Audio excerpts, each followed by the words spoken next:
Welcome to another video of കവറ്റ് online classes.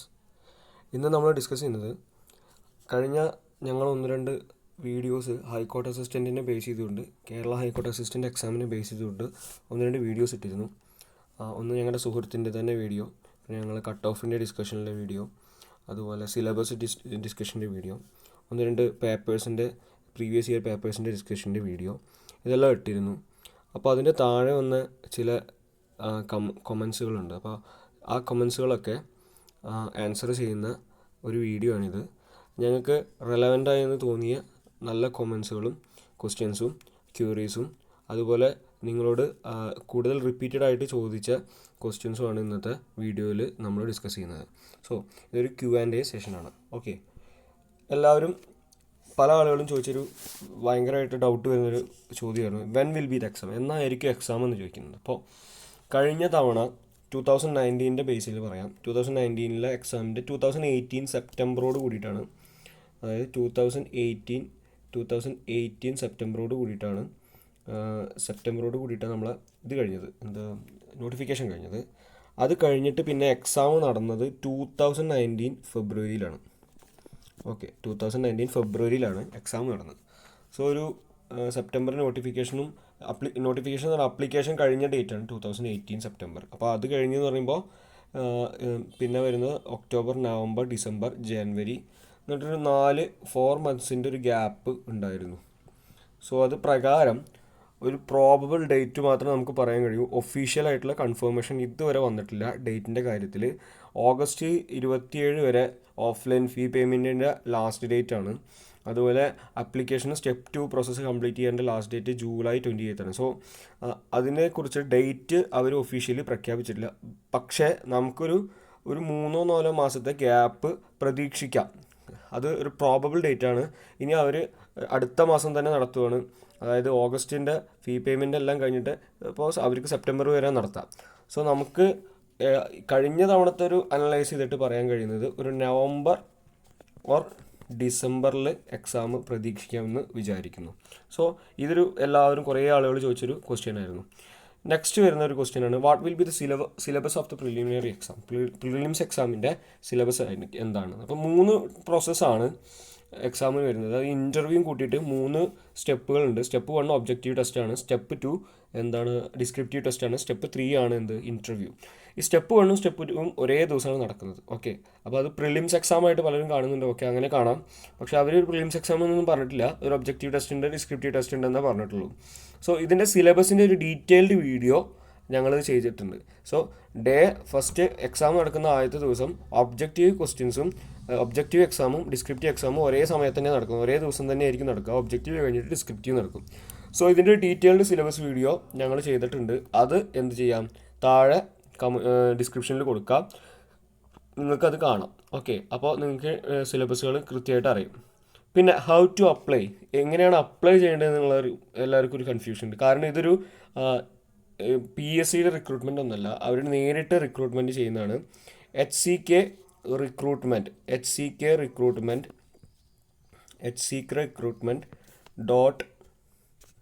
.nic.in ഈ site വഴിയാണ് നമ്മൾ എന്ത് ചെയ്യേണ്ടത്, അപ്ലൈ ചെയ്യേണ്ടത്. സ്റ്റെപ്പ് 1ഉം സ്റ്റെപ്പ് 2ഉം പ്രോസസ്സ്. സോ ആപ്ലിക്കേഷൻ എടുത്തു തുടങ്ങിയ സമയമായി. 8 മുതൽ ആപ്ലിക്കേഷൻ എടുത്തു തുടങ്ങി. ഇപ്പോൾ ഓൾറെഡി ഇന്ന് 16th ആയി. സോ 8-ാം തീയതി മുതൽ ആപ്ലിക്കേഷൻ എടുത്തിട്ടുണ്ട്. അപ്പോൾ നിങ്ങൾക്ക് ചെയ്യാം. ഇനി ഒരു 10-12 ദിവസം കൂടി ആപ്ലിക്കേഷൻ എടുക്കുള്ളൂ. സോ ഈ സൈറ്റ് വഴിയാണ് അപ്ലൈ ചെയ്യേണ്ടത്. ഇത് എല്ലാവർക്കും തോന്നിയൊരു ഡൗട്ടാണ്, PSC റിക്രൂട്ട്മെൻ്റ് അല്ല. ഓക്കെ, നേരിട്ടുള്ള റിക്രൂട്ട്മെൻ്റ് ആണ്. ഇനി mode of prelims exam, preliminary എക്സാമിൻ്റെ മോഡ് ചോദിച്ചിട്ടുണ്ടായിരുന്നു. കമ്പ്യൂട്ടർ ബേസ്ഡ് ടെസ്റ്റ് അല്ല ഇത്. നോട്ടിഫിക്കേഷനിൽ വ്യക്തമായിട്ട് പറയുന്നുണ്ട് ഡിസ്ക്രിപ്റ്റീവ് അല്ല, ഒബ്ജക്റ്റീവ് ക്വസ്റ്റ്യൻസ് OMR ഷീറ്റാണ്. ഒരു ഓഫ്ലൈൻ എക്സാം ആയിരിക്കും, OMR ആയിരിക്കും. ഓക്കെ, അതുപോലെ ഡിസ്ക്രിപ്റ്റീവ് വരുന്നത് ഒരു റിട്ടൺ എക്സാമാണ്, അങ്ങനെയും പറയുന്നുണ്ട്. സെപ്പറേറ്റ് ഷീറ്റിൽ റിട്ടൺ എക്സാം ആയിരിക്കും. ഒബ്ജക്റ്റീവ് OMR ആണ്, ഡിസ്ക്രിപ്റ്റീവ് റിട്ടൺ ആണെന്ന് അവർ വ്യക്തമായിട്ട് നോട്ടിഫിക്കേഷനിൽ പറയുന്നുണ്ട്. നോട്ടിഫിക്കേഷൻ വായിച്ചു നോക്കിയാൽ അറിയാം. ഓക്കെ, സോ അതായിരിക്കും മോഡ്. ഇംഗ്ലീഷ് തന്നെ ആയിരിക്കും, ലാംഗ്വേജ് ഇംഗ്ലീഷ് ആയിരിക്കും, മലയാളത്തിലല്ല. ഇംഗ്ലീഷ് തന്നെയാണ് ലാംഗ്വേജ്. ഓക്കെ, സോ നെക്സ്റ്റ് വരുന്നൊരു ക്വസ്റ്റ്യൻ ആണ്, what will be the cut off, എന്തായിരിക്കും കട്ട് ഓഫ്? സോ പ്രീവിയസ് ഇയേഴ്സിൻ്റെ കട്ട് ഓഫുകൾ ഡിസ്കസ് ചെയ്തിട്ട് അനലൈസ് ചെയ്യുന്നൊരു വീഡിയോ ഞങ്ങൾ ഇതിനു മുൻപ് ചെയ്തിട്ടുണ്ട്. അപ്പോൾ ഇതിൻ്റെ ഉത്തരം ആ വീഡിയോയിൽ ഉണ്ടായിരിക്കും, അത് ഡിസ്ക്രിപ്ഷനിൽ കൊടുക്കുന്നതാണ്. ഓക്കെ, നെക്സ്റ്റ് ക്വസ്റ്റ്യനിലേക്ക് കിടക്കാം. What will be the interview language? Interview language എന്തായിരിക്കും എന്നാണ് ചോദിക്കുന്നത്. ഇൻ്റർവ്യൂ ലാംഗ്വേജ് ഒബ്വിയസ്ലി ഇംഗ്ലീഷിലാണ് ഇൻ്റർവ്യൂ ലാംഗ്വേജ് വരുന്നത്. 10 മാർക്കാണ് ഇൻ്റർവ്യൂവിനുള്ളത്. അതിൽ 35% എന്താണ്, കട്ട് ഓഫ് ആണ്. That means 3.5 mark minimum score ചെയ്യണം ഇൻ്റർവ്യൂവിൽ. ഓക്കെ, റാങ്ക് ലിസ്റ്റിൽ വരാൻ വേണ്ടിയിട്ട് 10 മാർക്സ് ആണ് ഇൻ്റർവ്യൂവിൻ്റെ മാർക്ക് വരുന്നത്. So what will be the interview language എന്ന് പറഞ്ഞു കഴിഞ്ഞാൽ മലയാളത്തിലല്ല ഇൻ്റർവ്യൂ, ഇംഗ്ലീഷിലായിരിക്കും interview. Okay, what will be the pattern of descriptive exam? Pattern എന്താണെന്ന് ചോദിച്ചിട്ടുണ്ട് ഡിസ്ക്രിപ്റ്റീവ് എക്സാമിൻ്റെ പാറ്റേൺ എന്ന് പറയുന്നത് കഴിഞ്ഞ തവണ വരെ ലെറ്റർ റൈറ്റിംഗ്, അതുപോലെ ഷോർട്ട് എസ്സേസ്, പ്രിസി റൈറ്റിംഗ് ആയിരുന്നു കഴിഞ്ഞ തവണ ഉള്ളത്. ഇത്തവണത്തെ അവർ നോട്ടിഫിക്കേഷനിൽ കൊടുത്തിരിക്കുന്നത് ലെറ്റർ റൈറ്റിംഗ് ഇല്ല, ലെറ്റർ റൈറ്റിംഗ് മാറ്റി വെച്ചിട്ട് ഷോർട്ട് എസ്സേസ് ഉണ്ട്. അതുപോലെ ഷോർട്ട് എസ്സേസ് പിന്നെ പ്രിസി റൈറ്റിംഗ് ഉണ്ട്. കൂടാതെ റീഡിംഗ് കോംപ്രഹെൻഷൻ റൈറ്റിംഗ് പറയുന്നുണ്ട് ഡിസ്ക്രിപ്റ്റീവ് ടെസ്റ്റിൽ. ഇപ്പോൾ ഈ 3 കാര്യങ്ങളാണ് നോട്ടിഫിക്കേഷൻ കൊടുത്തത്. സോ ഇതിനെ ബേസ് ചെയ്തിട്ടായിരിക്കും എന്തുണ്ടായിരിക്കുക, ഡിസ്ക്രിപ്റ്റീവ് എക്സാമിൻ്റെ പാറ്റേൺ ഉണ്ടായിരിക്കുക. സോ ഡിസ്ക്രിപ്റ്റീവ് എക്സാമിനെ കുറിച്ചിട്ട് ഡീറ്റെയിൽഡ് ഒരു വീഡിയോ ഞങ്ങൾ ചെയ്യുന്നതായിരിക്കും. അതിൻ്റെ കഴിഞ്ഞ തവണ ചോദിച്ച കാര്യങ്ങളും ഒക്കെ ഡിസ്കസ് ചെയ്യുന്ന ഒരു ഡീറ്റെയിൽഡ് വീഡിയോ ചെയ്യുന്നതായിരിക്കും. Okay, so what about EWS reservation? എല്ലാവരും പറയുന്ന ഒരു കാര്യമാണ് EWS റിസർവേഷൻ. കഴിഞ്ഞ തവണ എക്സാം നടത്തിയ സമയത്ത് EWS റിസർവേഷൻ ഒന്നും ഇല്ലായിരുന്നു.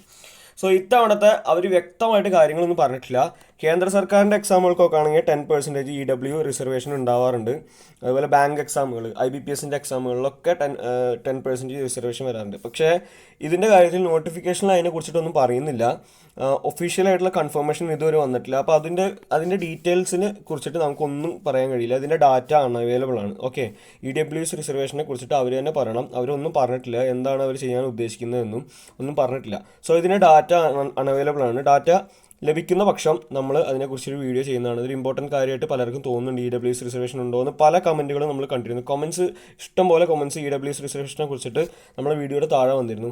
സോ ഇത് എല്ലാവർക്കും വരുന്നൊരു ഡൗട്ടാണ്, ജനറൽ കാൻഡിഡേറ്റ്സിന് വരുന്നൊരു ഡൗട്ടാണ്. സോ അതിനെക്കുറിച്ചൊരു വീഡിയോ നമുക്ക് ഇൻഫർമേഷൻ കിട്ടുന്ന പക്ഷം നമ്മൾ ചെയ്യുന്നതാണ്. Okay, who all can apply? ഇതാണ് അടുത്ത ഡൗട്ട് ഉണ്ടായിരുന്നത്, ആർക്കൊക്കെ അപ്ലൈ ചെയ്യാമെന്ന്. ഇത് അപ്ലൈ ചെയ്യാൻ കഴിയുന്ന ആളുകൾ 50% ഡിഗ്രിയിൽ മാർക്ക് വേണം. 50% ഡിഗ്രിയിൽ മാർക്കുള്ള ആർക്കും ഇത് അപ്ലൈ ചെയ്യാം. ഓക്കെ, ഡിഗ്രി പാസ്സായ 50% മാർക്കുള്ള ആർക്കും ഇത് അപ്ലൈ ചെയ്യാം. അതിൽ SC/ST കാൻഡിഡേറ്റ്സിനൊക്കെ ആ മാർക്ക് എക്സംഷനൊക്കെ ഉണ്ട്, 50% സ്റ്റിപ്പുലേഷൻ ഇല്ല. ഓക്കെ, പിന്നെ വേറൊരു ഡൗട്ട് പലരും ചോദിച്ചതാണ്, കേരളത്തിന് പുറത്ത് യൂണിവേഴ്സിറ്റിയിൽ ഡിഗ്രി എടുത്ത ആളുകൾക്ക് ഇത് അപ്ലൈ ചെയ്യാൻ കഴിയുമോ? അത് അവിടെ പ്രത്യേകം കൊടുത്തിട്ടുണ്ട്. കേരള യൂണിവേഴ്സിറ്റീസ് ഈക്വാലൻസി സർട്ടിഫിക്കറ്റ് ആണ്. നിങ്ങൾ കേരളത്തിന് പുറത്ത് പഠിച്ച് കേരളത്തിന് അങ്ങനെ ഡിഗ്രി എടുത്ത ആളാണെങ്കിൽ നിങ്ങൾക്ക് ഒരു ഈക്വാലൻസി സർട്ടിഫിക്കറ്റ് വേണം. അതിനെക്കുറിച്ച് കൺഫേം ചെയ്യാൻ വേണ്ടിയിട്ട് റിക്രൂട്ട്മെൻറ്റ് സെല്ലിലേക്ക് ഞങ്ങൾ വിളിച്ചിരുന്നു. അപ്പോഴും അവരും പറഞ്ഞു ഈക്വാലൻസി സർട്ടിഫിക്കറ്റ് ഉണ്ടെങ്കിൽ നിങ്ങൾക്ക് അപ്ലൈ ചെയ്യാൻ കഴിയും. Okay, so what is the job profile of high court assistant? ഇത് പല ആളുകളും ചോദിച്ചാണ്, എന്താണ് ഹൈക്കോർട്ട് അസിസ്റ്റൻ്റ് എക്സാം എന്ന് അറിയാത്ത ആളുകൾ ഇഷ്ടം പോലെ ഉണ്ടായിരുന്നു. അപ്പോൾ ഇതിനെക്കുറിച്ചിട്ട് പല ആളുകളും ചോദിച്ചിട്ടുണ്ട്, എന്താണ് ഈ ജോലി, എന്തൊക്കെയാണ് ഇതിൻ്റെ കരിയർ ഗ്രോത്ത്, ജോബ് പ്രോസ്പെക്ട്സ് എന്താണ്, ഇതൊക്കെ ചോദിച്ചിട്ട് പല ആളുകളും നമ്മൾ കോമൻറ്റ്സ് ചെയ്തിട്ടുണ്ട് താഴെ, വീഡിയോസിൻ്റെ താഴെ. സോ ഇതിനെക്കുറിച്ചുള്ളൊരു ഡീറ്റെയിൽഡ് വീഡിയോ, അതൊരു ഉത്തരമായിട്ട് പറയാൻ കഴിയില്ല. ഇതിനെക്കുറിച്ചുള്ളൊരു ഡീറ്റെയിൽഡ് വീഡിയോ ഉടനെ തന്നെ ചെയ്യുന്നതാണ്. നമ്മുടെ ചാനൽ സബ്സ്ക്രൈബ് ചെയ്യുക. സബ്സ്ക്രൈബ് ചെയ്യുമ്പോൾ നിങ്ങൾക്ക് നോട്ടിഫിക്കേഷൻ വരുന്നതാണ്. നമ്മൾ ഇതിനെക്കുറിച്ചിട്ടൊരു ഡീറ്റെയിൽഡ് വീഡിയോ ഉടനെ തന്നെ ചെയ്യുന്നതാണ്.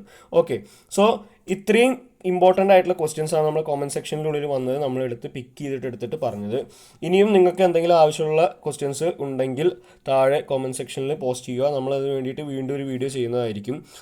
റിലവൻ്റ് ആയ ക്വസ്റ്റ്യൻസ് ആണ്, പറയേണ്ട ക്വസ്റ്റ്യൻസ് ആണ് എങ്കിൽ ഇതിന് പുറമേ ഉള്ള ക്വസ്റ്റ്യൻസ് എന്തെങ്കിലും ഉണ്ടെങ്കിൽ നിങ്ങൾ പോസ്റ്റ് ചെയ്യുക. അപ്പോൾ നമ്മൾ ക്യൂറീസ് തരുന്നതായിരിക്കും. So thank you for watching the video. Thank you.